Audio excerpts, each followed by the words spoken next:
कैसे लग रही हूँ मैं? बहुत ही खूबसूरत। प्यार करते हो मुझसे? हाँ शादी करोगे मुझसे? बिल्कुल। तो फिर चलें? यस।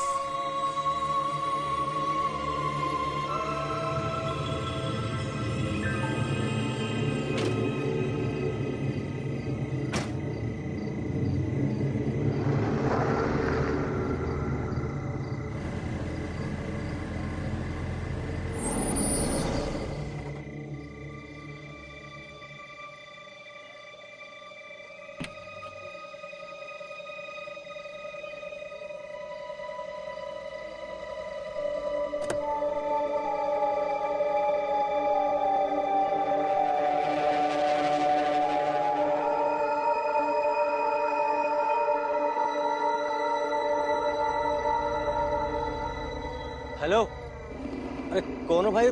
किससे बातें कर रहे हो यार? तुझे दिख नहीं रहा मैं किससे बात कर रहा हूँ? अरे पर यहाँ तो कोई दिखाई नहीं दे रहा। अरे तुम कर क्या रहे हो भाई? निकलो। अपना काम अरे करना। चल। अरे मैं पूछता हूँ, अरे कौन हो भाई? अरे मैं पूछता हूँ। अपना चल चल अरे यार। चल।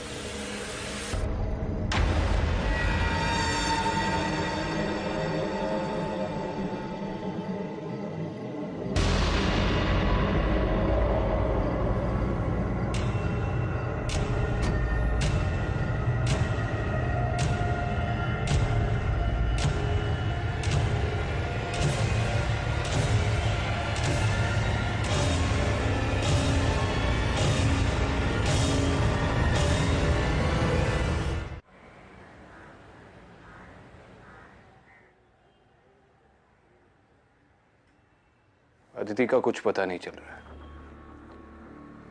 जोशी ने अपने पूरे कॉन्टैक्ट्स लगा दिए लेकिन उसका कोई सुराग ही नहीं मिल रहा। वो मेरी आंखों के सामने से गायब हुई और मैं कुछ नहीं कर पाया। उस रात को मैंने एग्जैक्टली क्या देखा मेरी अभी भी समझ में नहीं आ रहा है सर। एक पल के लिए मैं I can't make anything of it sir. मेरे सामने थी वो और गायब हो गया। I can't make anything of this sir. Vikrant, हमने हॉस्पिटल की फुटेज देखी है। तुमने खुद उस कमरे को, पूरे हॉस्पिटल को 5-6 बार चेक किया, लेकिन कोई क्लू नहीं मिला। शिखा से बात करने के बाद भी हमारे हाथ कोई ठोस सबूत नहीं लग रहा है। शिवानी को खोने के बाद अब मैं अदिति को, ये सब मेरी गलती है सर। मैंने अदिति का ट्रांसफर दिल्ली से यहाँ शैतान चौकी में कराया। अगर मैं उसका ट्रांसफर नहीं करा था तो आज उसकी जान खतरे में ना होती। विक्रांत, आई नो अदिति तुम्हारी पार्टनर है, लेकिन वो हमारी भी जिम्मेदारी है। ऑलरेडी इंटेलिजेंस उस पर काम कर रही है। एक काम क्यों नहीं करते? कुछ दिनों के लिए तुम ब्रेक क्यों नहीं ले लेते? घर जाओ, फैमिली से मिलो। वैसे भी कई दिनों से तुम अपने माँ बाबा से मिलने नहीं गए, और अगर तुम अपनी बेस्ट पे नहीं रहोगे तो अदिति को कैसे ढूंढोगे? नहीं, मैं छुट्टी नहीं लूंगा सर। खाली बैठूंगा तो पागल हो जाऊंगा।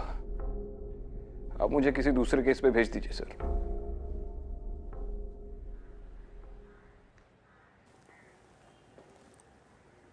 ठीक है, अगर ऐसी ही बात है तो एक केस आया है जिस पे आज से ही तुम काम शुरू कर सकते हो। वाशी स्टेशन के एसआई माल्या इस केस पे तुम्हारा साथ देंगे। तुम उनसे मिलके इस केस के सारे डिटेल्स ले लो। गुड। जी सर। Thank you sir.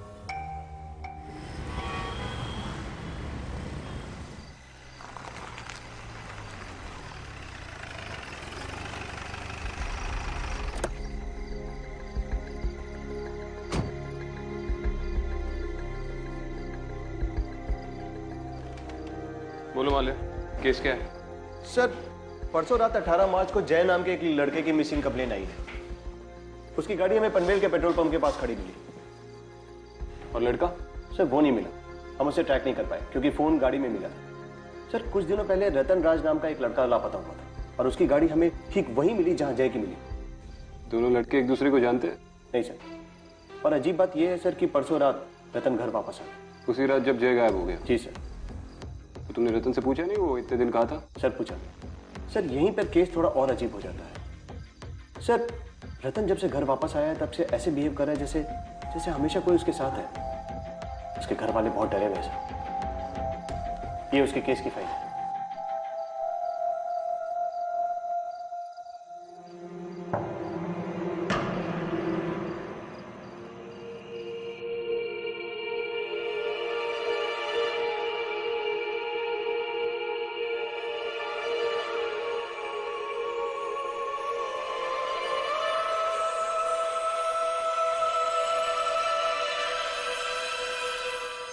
माँ तू ये क्या कर रही है? तू यहाँ से बाहर निकल। रतन कैसी बातें कर रहा है? हाँ? किस गलती की सजा दे रहा है तू हमको? तुझे किसी की नजर लगी है इसलिए मैं नजर उतार रही हूँ तेरी। तूने फिर उसे रुला दिया ना? जा, जा उससे जाके माफी मांग। यहाँ कौन है जिससे मैं माफी मांगू? तू पागल हो गया है क्या? प्लीज प्लीज मुझे छोड़ के मत जाओ, प्लीज। भगवान, रतन क्या कर रहा है?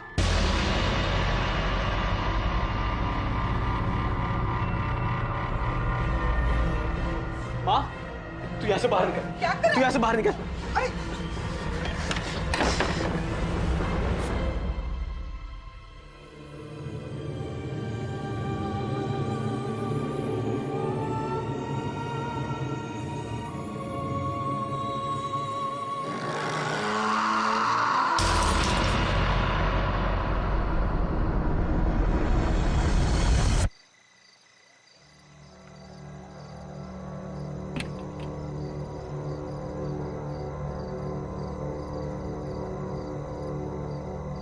माले तुम्हें कोई बदबू आ रही है? हाँ सर, बड़ी अजीब सी बदबू है। और ये बदबू तब से है जब से हमने गाड़ी को कस्टडी में लिया है। तब से ये बदबू गई नहीं सर। पता नहीं क्यों ये स्मेल जानी पहचानी सी लग रही है। सबसे पहले ये गाड़ी किसने स्पॉट की थी? सर वो पेट्रोल पंप पे एक लड़का है हरीश, अटेंडेंट है, नाइट ड्यूटी उसी की रहती है। दोनों गाड़ियों की रिपोर्ट उसी ने की थी और उसने दोनों लड़कों को भी देखा था। अजीब सी हरकत कर रहे थे वो, पता नहीं अपने आप में बातें करते हुए कहीं दूर निकल गए। अच्छा, हरीश ने दोनों लड़कों को देखा? जी सर। हरीश से मिलते चलो। ठीक है सर।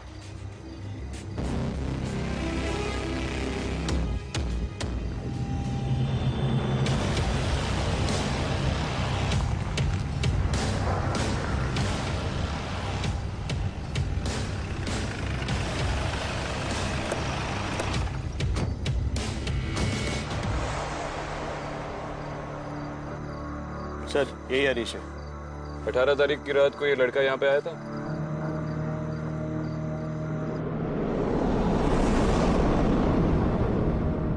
हाँ सर, वैसे तो यहाँ सैकड़ों लोग आते हैं, मगर मैं इस आदमी को कभी नहीं भूल सकता। जब भी यहाँ हर बार कुछ ऐसा हुआ तो मैं ही ड्यूटी पर था सर।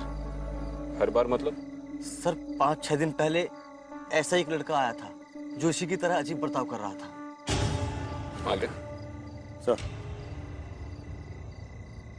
तो दूसरा लड़का ये था? हाँ सर। इन दोनों लड़कों के बारे में जो कुछ भी याद है बता दो। सर दोनों जब पेट्रोल पंप पर आते तो ठीक लगते थे और यहाँ से निकलने के बाद ना जाने उनके साथ कुछ अजीब होता था। चलती गाड़ी रोक देते थे और ना जाने किससे बातें करते थे और फिर गाड़ी से उतरकर कहीं चले जाते थे सर। उन लड़कों के अजीब बर्ताव को देखकर उनके पास जाने से मुझे डर लगता था। और मेरी माँ कहती थी सर कि कोई चुड़ैल है जो रात में सफेद कपड़े पहनकर और हाथ में बच्चा लेकर रात भर घूमती है और ऐसे लड़कों को अपने वश में कर लेती है। कहीं ये सब कुछ ऐसा हुआ तो सर? मैंने पूछा तुमसे तुम्हारी माँ क्या कहती थी? कुछ लगेगा तो बुलाएंगे। ठीक है सर। मान ले सिर्फ 18 तारीख की नहीं, पूरे हफ्ते की सीसीटीवी फुटेज निकलवाओ। Okay sir. जाओ मैनेजर से बात करो। ओके।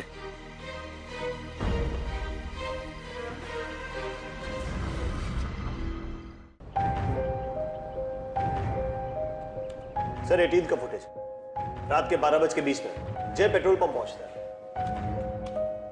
ये देखिए।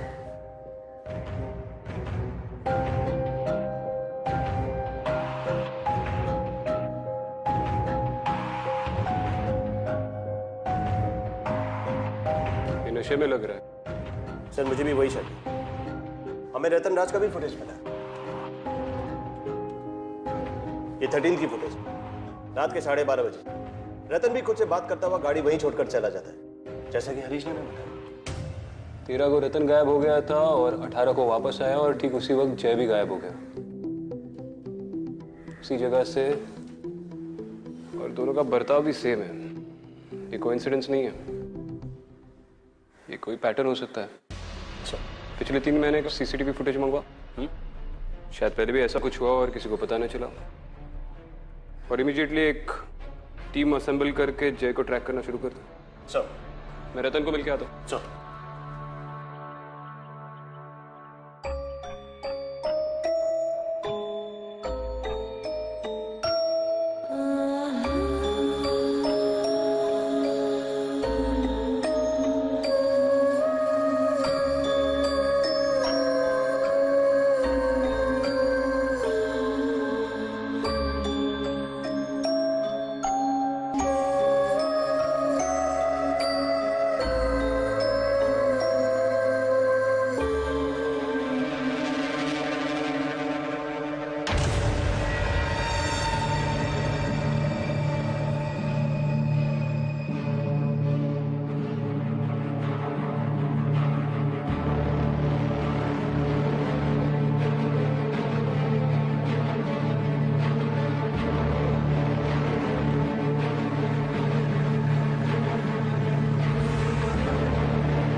फिर से वही बदबू? हाँ, बहुत बदबू आ रही है।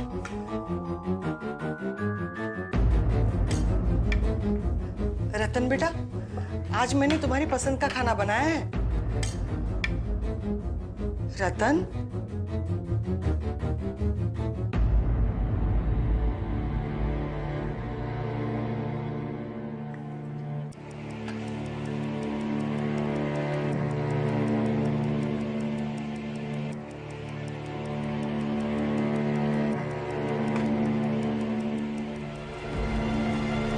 इसकी प्लेट में खाना कौन डालेगा? किसकी प्लेट में बेटा? इसकी प्लेट में। पास करो रतन, पागल तो नहीं हो गए तुम? पागल मैं नहीं, पागल आपकी बीवी हो गई है जो उसको देख के भी अनदेखा कर रही है। अगर इस घर में इसको इज्जत नहीं दी जाएगी ना तो मुझे भी इस घर से कुछ नहीं चाहिए। चलो। अरे रतन,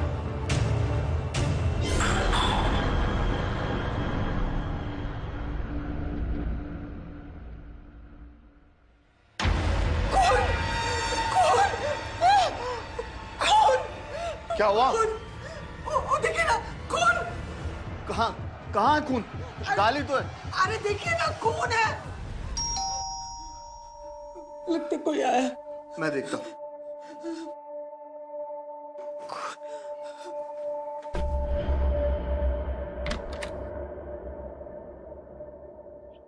विक्रांत सिंघल। हाँ जी, आइए।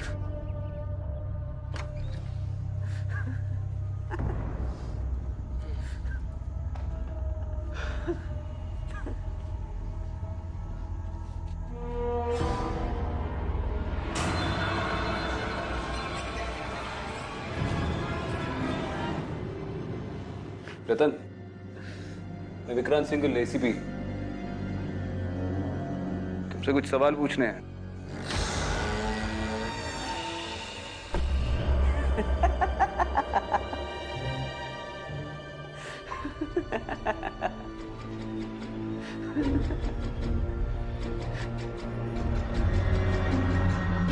सर, जब से रतन घर वापस आया है तब से ये अजीब सी स्मेल आ रही है।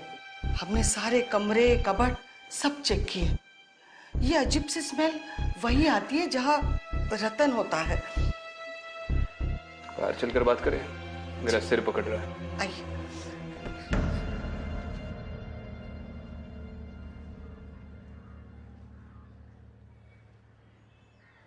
आपके बेटे को शराब या ड्रग्स की लत थी? नहीं सर, कभी नहीं। वो ऐसी चीजों से तो हमेशा मीलों दूर रहा है। घर आने के बाद उसने बताया वो इतने दिन कहाँ था, किसके साथ था? नहीं सर, हमने पूछने की बहुत कोशिश की लेकिन उसने कुछ बताया ही नहीं। अचानक हंसने लगता है, अजीब सी हरकतें करने लगता है। हम बहुत परेशान हो गए। हमारे बेटे को क्या हुआ है? फिर से वही बदबू। कोई मामूली बदबू नहीं है। कुछ महीने पहले हमें डॉकयार्ड एरिया में एक छोटे बच्चे की लाश मिली थी। लाश पूरी तरह से सड़ी हुई थी। ये उसी तरीके की बदबू है।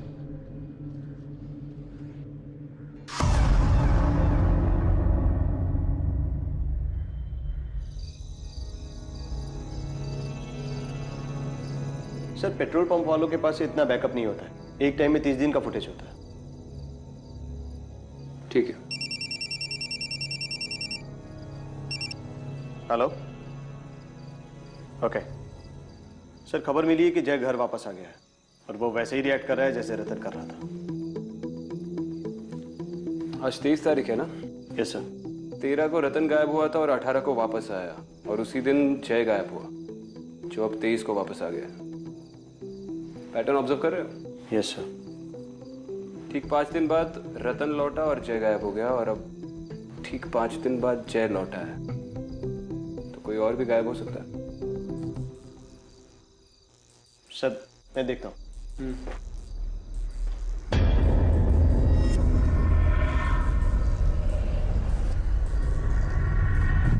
अदिति,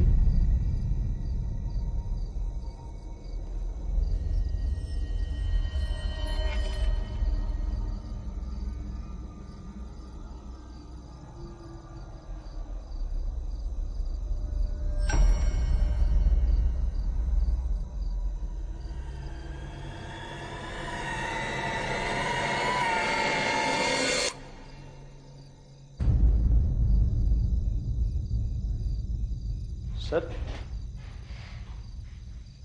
सर अब ठीक है? सर एक बात करनी थी। वो पनवेल पेट्रोल पंप के पास मेरे कुछ दोस्त रहते हैं। मैंने उनसे बात की। उनका कहना है कि वो आधी रात के बाद पेट्रोल पंप की तरफ नहीं जाते हैं। तेंदुए के डर से नहीं, बट भूत प्रेत के डर से। सर मैं वही कह रहा हूँ जो मेरे दोस्त ने कहा। उसका कहना है कि आधी रात के बाद उसने वहाँ पे एक लड़की देखी है, मोहिनी।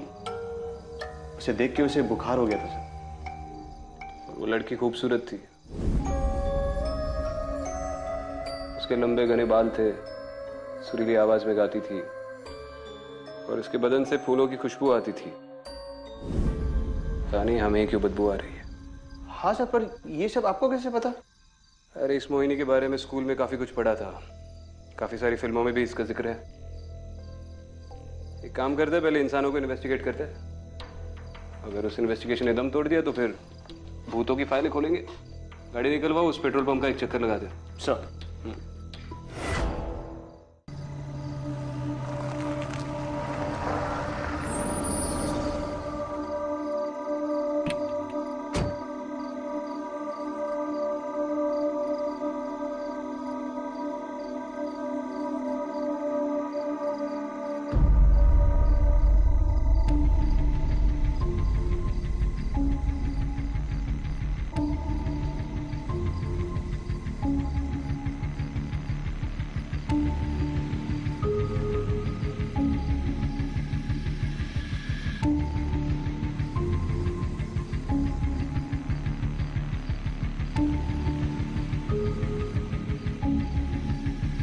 सूरज श्रॉफ।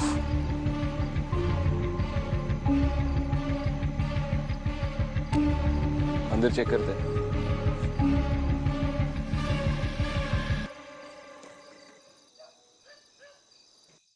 नहीं नहीं, माँ मान जाएंगी।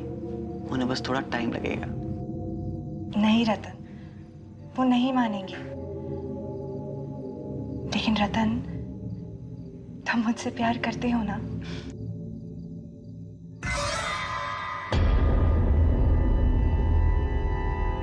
What? मैं ये नहीं कर सकता।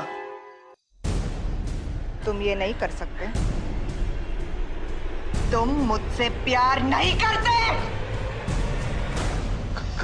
करता हूँ ना, करता हूँ। करते हो ना?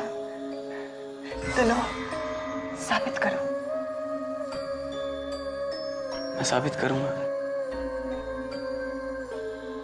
मैं साबित करूंगा।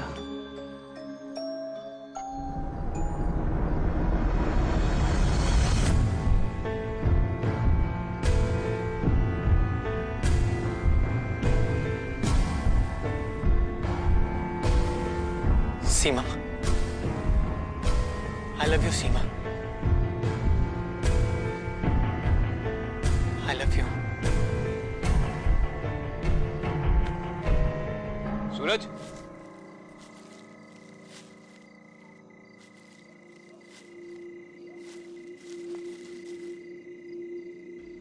सीमा, मैं तुम्हारे बिना नहीं रह सकता सीमा।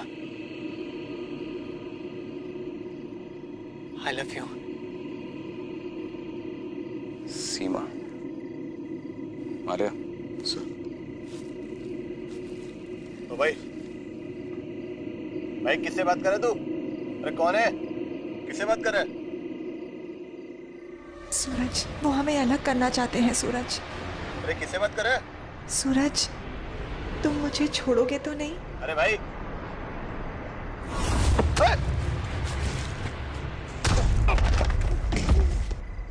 उठा के लेके जाओ इसे। बड़ा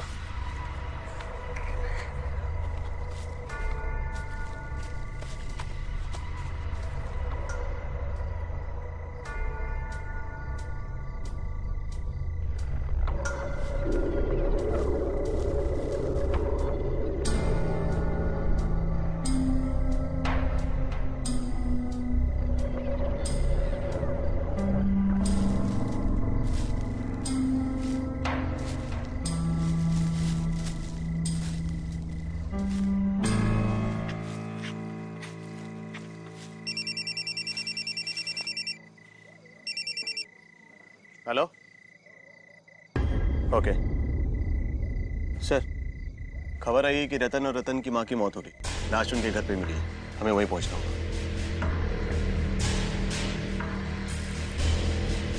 चलो।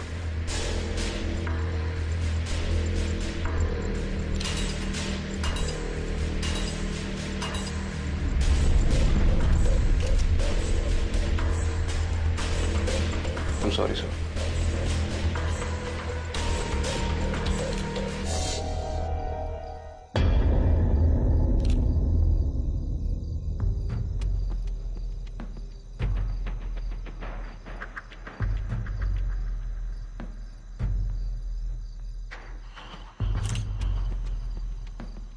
जब तक ये जिंदा था, इसके आसपास सड़ी हुई लाश की बदबू आती थी। और आज इसकी लाश सामने पड़ी है, लेकिन बदबू गायब है।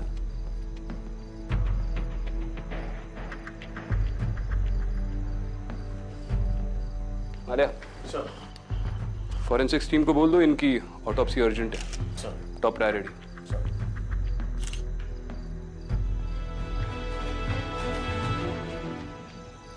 अब बचता है सिर्फ जय। अगर ये कोई पैटर्न है तो जय की फैमिली को इमीडिएटली वार्न करना पड़ेगा। सर।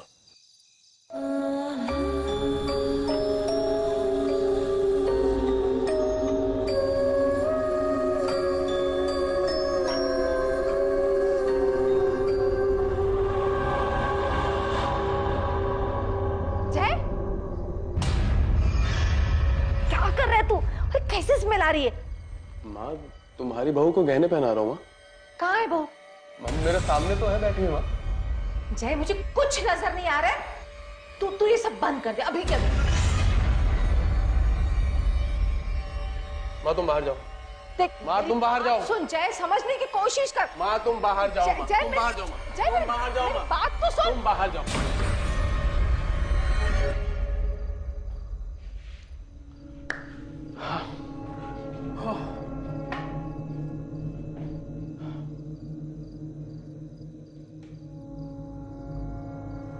कितनी खूबसूरत हो तुम। मन तो कह रहा तुमसे अभी शादी कर लूं मैं। ये तो मैं भी चाहती हूँ जय, लेकिन तुम्हारी माँ वो कभी नहीं मानेगी। मानेंगी ना, माँ मान जाएंगी। और जय, अगर तुम्हें मेरे और तुम्हारी माँ के बीच चुनना पड़े तो तुम किसे चुनोगे?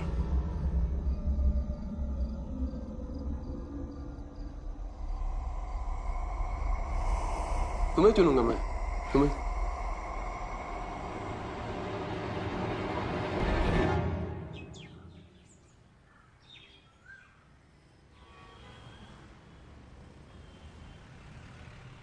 सर, जिस दिन रतन लौटा उसी दिन जय गायब हो गया। और फिर ठीक 5 दिन बाद जब जय लौटा तभी सूरज उस जंगल में घुस गया। और उसी दिन रतन ने अपनी माँ को कत्ल करके खुद को भी मार दिया। इस पूरे केस में एक वियर्ड सा पैटर्न है सर, लेकिन कोई फिजिकल एविडेंस हाथ नहीं लगा। ये सारे लड़के एक ही उम्र के हैं और किसी इमेजिनरी लड़की को देखते हैं। इस वक्त आ गया है सर कि मैं अपना नजरिया बदल दूं। विक्रांत, तुम्हें इस केस को अदिति के एंगल से देखना होगा।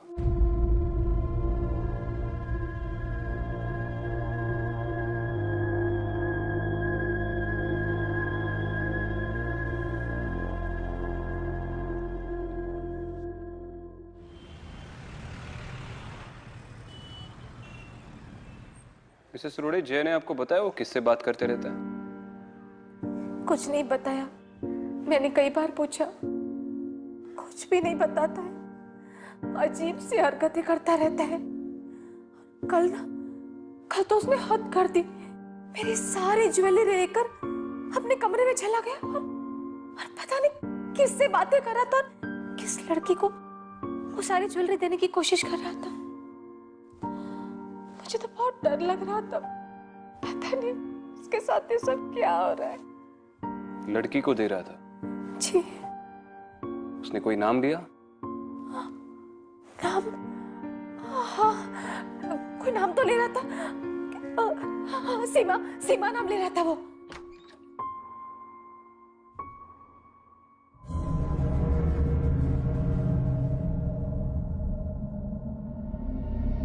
आओ सीमा।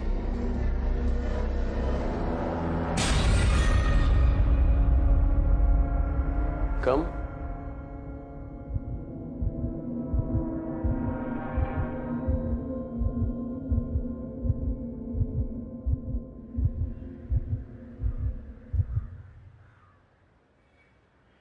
मिसेस रोड़े, यूजुअली ऐसे केस में मैं आपको सलाह देता कि आप जय को किसी डॉक्टर को दिखाएं, लेकिन ये कोई दिमागी बीमारी नहीं है। क्या है क्या नहीं है ये अभी मैं आपको नहीं बता सकता। आप बस अपना ख्याल रखिए और जय पे नजर रखिए, और किसी भी वक्त आपको जरा सी भी थ्रेट महसूस हो आप इमीडिएटली मुझे कॉल करना। जी अच्छा। वैसे भी मैं आपके घर के बाहर 24 घंटे के लिए सर्विलेंस रख रहा हूं।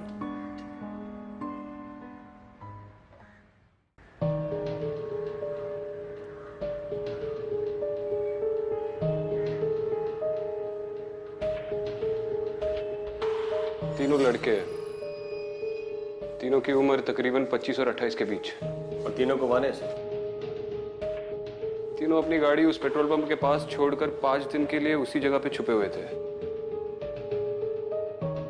सूरज और जय को लग रहा है कि उनके साथ कोई सीमा नाम की लड़की है। इसका मतलब रतन खुद से बातें नहीं कर रहा था, हैल्यूसिनेट कर रहा था। इस एरिया की पिछले कुछ सालों में रिपोर्ट की गई सारी केस फाइल्स निकालो जिसमें सीमा या नाम मेंशन किया हो। सर। सारी case files, accidents, missing persons report, murder case, rape victims, सब कुछ। सर।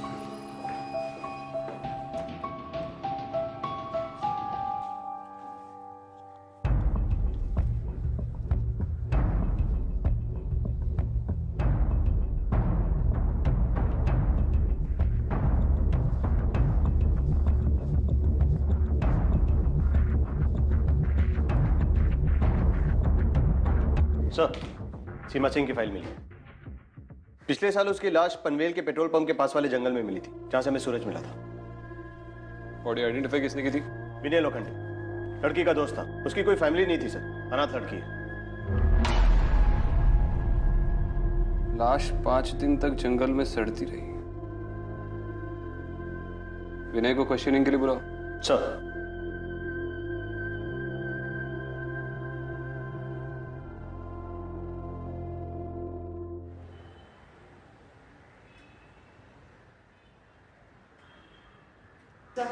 विनय की मां है।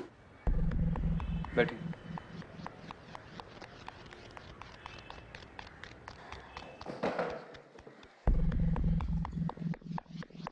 आप लोग मेरे बेटे विनय को क्यों ढूंढ रहे हो? मैं विक्रांत सिंघल, एसीपी। विनय से उसकी दोस्त सीमा के बारे में बात करनी थी।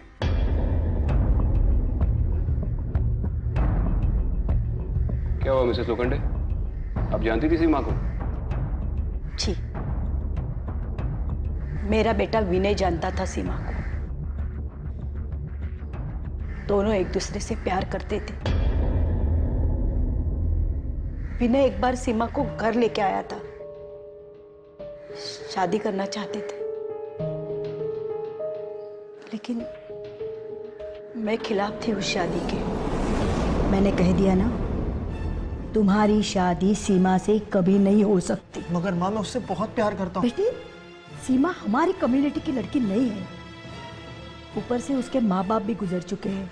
और सीमा है ना, बहुत ज्यादा मॉडर्न लड़की है। और मुझे कैसी बहू चाहिए? एकदम सीधी सादी। माँ, मेरी बात का यकीन कीजिए, सीमा बहुत अच्छी लड़की है और मुझे उससे अच्छी लड़की मिल ही नहीं सकती माँ। देख बेटा, शादी सूरत देख के नहीं, सीरत देख के की जाती है।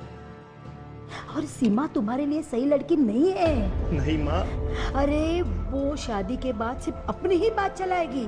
सीमा जैसी लड़की है ना, अपना घर, अपने पति पे ज्यादा ध्यान नहीं देगी, अपने कपड़े पे, अपने गहनों पे ज्यादा ध्यान देती है। माँ, वो ऐसी नहीं है माँ। देख विनय, मैंने फैसला कर दिया है, तुम्हारी शादी सीमा से कभी नहीं हो सकती। और अगर तुमने मेरी बात नहीं मानी ना, तो ठीक नहीं होगा। विनय ने मेरे कहने पे सीमा से रिश्ता तोड़ दिया था। कुछ 2 महीने बाद सीमा घर से भाग गई थी। पुलिस ढूंढ रहे थे सीमा को। तो मैंने विनय से पूछा, सीमा कहाँ है? तब उसने बताया, सीमा अब इस दुनिया में नहीं रही। दोनों खुदकुशी करने गए थे। सीमा ने जहर पी लिया, लेकिन विनय घबरा गया, भाग गया वहां से।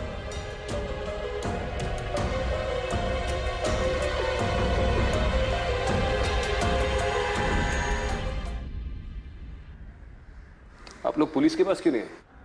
विनय पुलिस के पास जाना चाहता था, सारी बातें बताना चाहता था।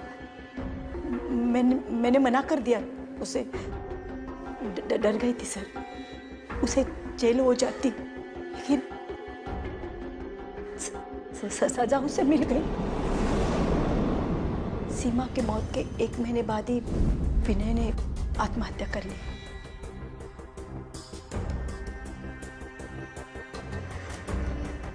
सारी गलती मेरी थी सर। सजा मिली मुझे। मेरा इकलौता बेटा था, छीन गया मुझसे। मिली सजा।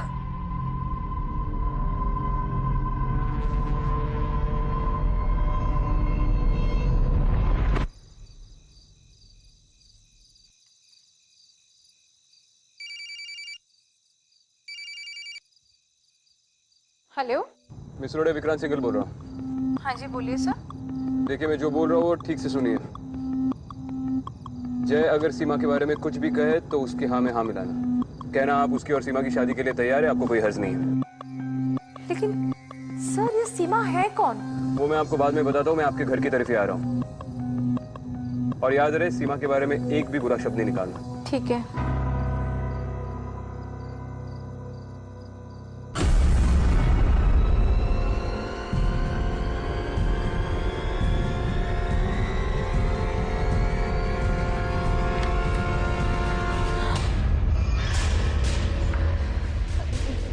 जय बेटा, देखो देखो, तुम जो कहोगे ना मैं वही करूंगी।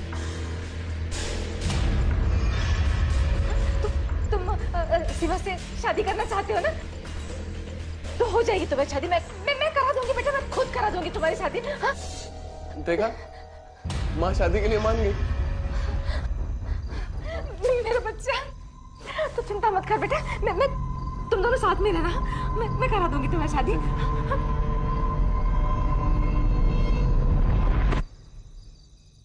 क्या हुआ बेटा? हाँ बेटा, क्या हुआ जय? क्या हुआ? माँ, मुझे अजीब सी स्मेल आ रही है माँ। सब ठीक हो जाएगा, कुछ नहीं होगा, सब ठीक हो जाएगा बेटा, सब ठीक हो जाएगा।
मुझे देखकर खुश तो हो ना तुम?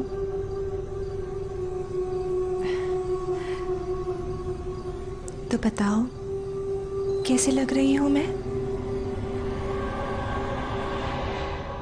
मैं खूबसूरत तो हूं ना?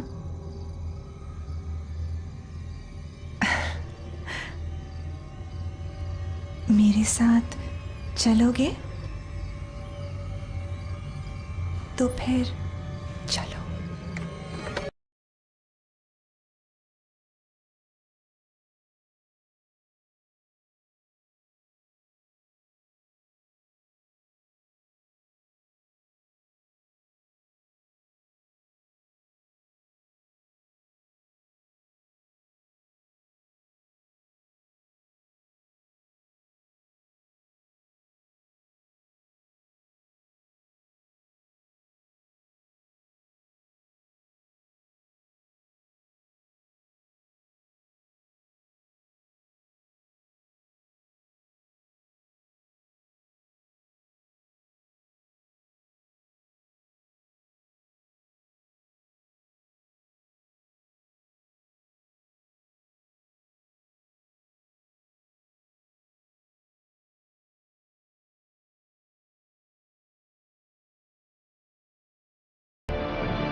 विक्रांत, उसके साथ मत जा।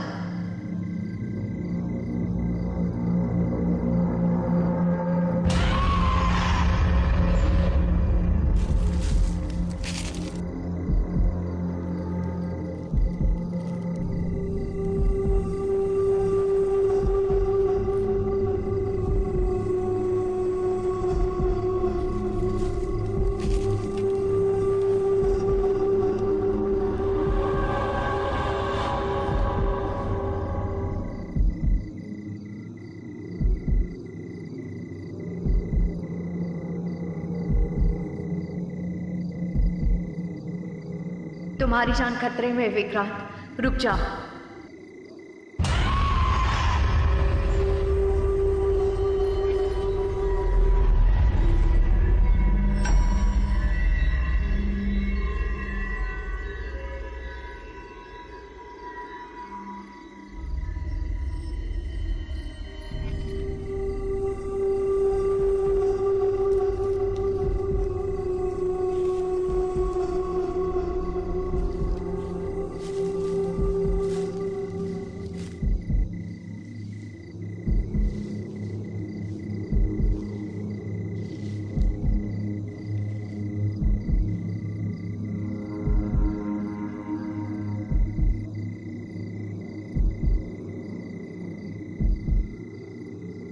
तुम्हारी जान को खतरा है, विक्रांत, रुक जाओ।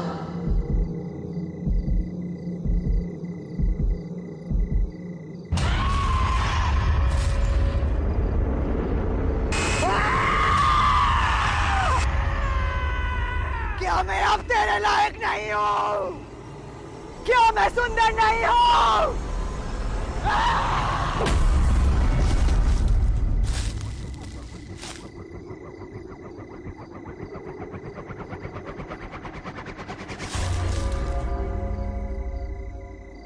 सीमा,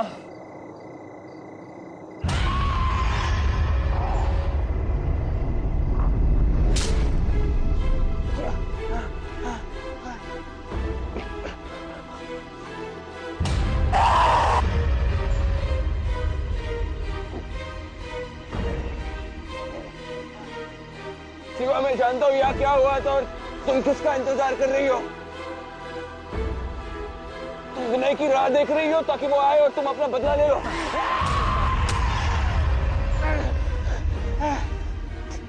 विनय नहीं आएगा सीमा,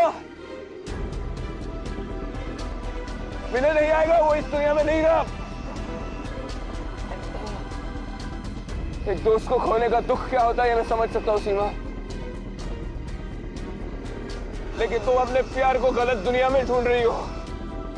अगर उसका यहाँ पे इंतजार करोगी तो बहुत से निर्दोष लोग मारे जाएंगे। उसे ढूंढना है तो अपनी दुनिया में ढूंढो।